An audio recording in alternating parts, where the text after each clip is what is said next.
Hi,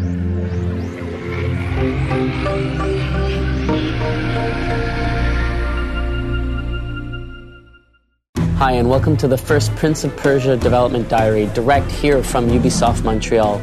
Today you're going to get to see some exclusive new content. First, how our open world structure works. Second, a new Prince ability, what we call the roof run. And third, a deeper glimpse into how our combat system works. The best way to explain our world structure is through an analogy. Imagine a map of a country with no small cities, only major ones. These cities are interconnected with highways. You get to choose how you navigate between the cities. Do you start in city A and then go to B and then C?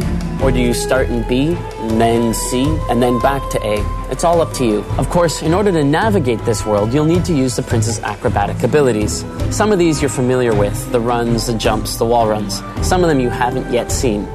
Here to explain an all-new Prince ability is Kevin, our lead game designer. Throughout the years, the Prince has gained many new abilities. It's been a real challenge for us game developers. Now, let's discover a new move, the roof run. Since Sands of Time, wall run was always a signature movement of the Prince. We always tried to improve the wall run to keep this movement interesting and different. For this new Prince of Persia, we are letting the player run on ceilings.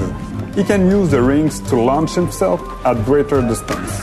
Some rings even let the Prince perform a roof run to a vertical wall run, which gave us many new options. Now it's time to look at our top secret combat lab where Thomas is practicing.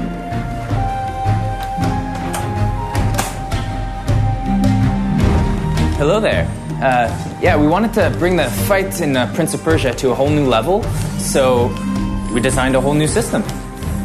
Our ambition was to add reactivity and strategy that's found in most fighting games. In the conception phase, we used movies like Final Fantasy Advent Children or even games like Soul Calibur as our main source of inspiration while designing our combat system. Our main objective was to use camera, sound, and visual effects to support and present a fight experience that could rival scenes found in cinema. Now let's go check out Dave, an animation. Animations have always been a fundamental part of the Prince of Persia universe. And now with our new engine, we're able to push these animations further than ever before. So in combat, you have the Prince Sword attack button, which is like the normal stance, the yellow her attack button, so that's where she comes in and does her bit, the claw gauntlet button, which is your lift stance, and the acrobatic action button, which is your jump stance. With those 4 buttons, you can build up some incredible combos, just like in fighting games, by switching in between these stances. If you're skilled, you'll push the 10+ combo requirements to access the aerial stance and the throw stance and teach your enemy who's the boss. So Andrew is the guy responsible for writing this new installment of the Prince of Persia, and he's going to explain to you a little bit more about the bosses and about the sound design that's gone into making this game. For a new Prince of Persia, we obviously needed some new enemies. All of the enemies in this game stem from Ahriman, who's the dark god of corruption. There are the corrupted, who are Ahriman's lords, and also Ahriman's soldiers. Each of the characters is brought to life by the voice actors who've recorded thousands of different lines. Unlike previous games, the Prince and Elika have dialogue available, so you can choose when they interact. They call out when performing acrobatics, and you can even taunt enemies during fights. Each of the enemies has a very distinctive personality, ensuring an experience unlike any Prince of Persia game before.